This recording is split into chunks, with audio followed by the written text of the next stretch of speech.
to Kenya now, where the second edition of the UNEA Summit has entered its second day. The delegates have gone on break, but some of the key issues highlighted in discussions in the morning session today included putting an end to the illegal wildlife trade and decoupling economic growth from forest loss. In the afternoon, participants are set to discuss issues to do with marine life and also financial innovations meant to take care of the environment. The conference has attracted close to 2,000 participants, with environment ministers and representatives from 173 countries, scientists, industry executives and campaigners attending the 5-day Global Environmental Assembly. Right, for more on this now, we're joined here in our Nairobi studio by Paul Gathito. He is the spokesman and head of corporate communications at the Kenya Wildlife Service. Paul, thank you very much for joining us. Thank you. So let's begin with poaching efforts here in Kenya. What are you as the Kenya Wildlife Service doing to combat this completely, to get rid of it completely? We may not be able to take an undertaking that we will actually completely wipe it out of the face of the earth, but reduce it to levels that are meaningful in terms of making sure that we do not have this pressure is what we want to do. The first is to ensure that the capacity of the organization is enhanced, and that is part of the reason why our rangers have been increased, and we've also brought them equipment which allows them to go out so that we can own the night, meaning that we operate 24 hours. We also have brought equipment that is able to now move them from one place to the other in the quickest sense as possible, particularly using our helicopters and fixed air-wing aircrafts.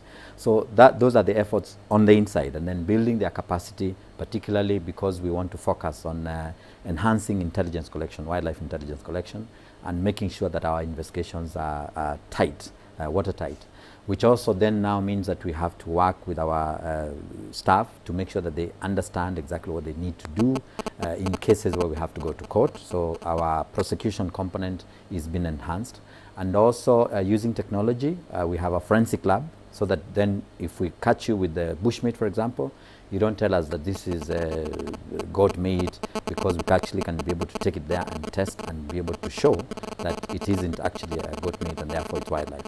So internally. Then we've got interagency collaboration, meaning that the wildlife crime has been elevated to make sure that it's not just KWS will be on the lookout for you. The communities themselves will be helping. We have the police, we have teams that are helping us to be able to ensure that when you commit a crime, if you're going through the airports authority are able to catch up with you, customs, immigration, ports authority, airports authority. So it's a concerted effort of our agencies. Right. And then we've got the regional cooperation. Interpol, for example, you remember that case of Faisal? We actually got him through Interpol because he had moved out of the country. And then we've got Lusaka Agreement Task Force, is another regional body. And finally, we have CITES, which is an international body. So at the regional area, we are working together with these other bodies. At the national level, we are working with these other interagencies. Their own capacity have been improved. And then we've got communities now guided by the current act. Right. And they are very, very focused now. They know that they own this wildlife, and therefore they won't let people just come in and be able to pick that. On the international front, you will notice that we are very vocal in terms of even the UNEA that is going on now and preparing for CITES that is coming up in September. So those are the efforts from the Kenya Wildlife Service, but you realize we can't work alone, we have to work with these other agencies. Of course, which brings me now to the next question, because I know one of the biggest talking points which has caused hue and cry over the years here in Kenya is when you take these people to court. And one of the biggest talking points is the penalties are not as stiff compared to how much money, the revenues they generate, say from the tusks they get from the elephants. So where are you on that front? On that front, the good news is that the new act, the 2013 act, is a completely new player. And go back and check the records now, that if you're found dealing with any endangered species, you will go in for life. You will be jailed, and you will, if you're going to be fined, it is from 20 million shillings upwards. So in fact, our law now is seen as one of the best laws, very tight and very punitive, so that we discourage any person wanting to get involved in this. And that is the reason you will see that there is a record that there has been a big reduction in poaching, up to 80% in the last 3 years.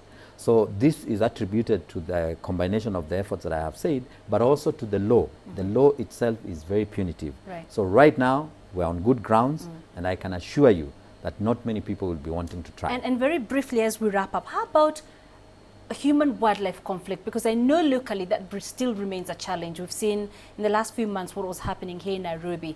Has that, on that front, have you not been able to make much ground? What's happening? We've also moved in that particular ground, and I think the human-wildlife conflict obviously is an element that we've been dealing with for some time.